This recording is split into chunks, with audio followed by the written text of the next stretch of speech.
ഈ കേസ് അനിശ്ചിതമായി വൈകിപ്പിച്ച് എന്റെ പ്രസ്ഥാനത്തെ ആകാവുന്നത്ര സംശയത്തിന്റെ നിഴലിൽ നിർത്താം എന്ന് കണക്കൂട്ടിയവരുണ്ട്. എന്നെ വരിഞ്ഞു മുറുക്കി നിർത്താമെന്ന് കരുതിയവരുണ്ട്.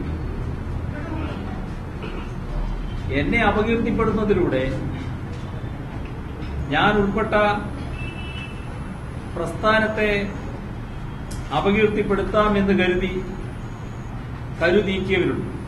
എല്ലാവരോടുമായി ഒന്നേ എനിക്ക് പറയാനുള്ളൂ. എനിക്ക് ഒരു വ്യക്തിവിരോധവുമില്ല. പാർട്ടിയല്ല മറ്റു കേന്ദ്രങ്ങളാണ് ശരിയെന്നും എനിക്കൊരിക്കലും തോന്നിയിട്ടില്ല.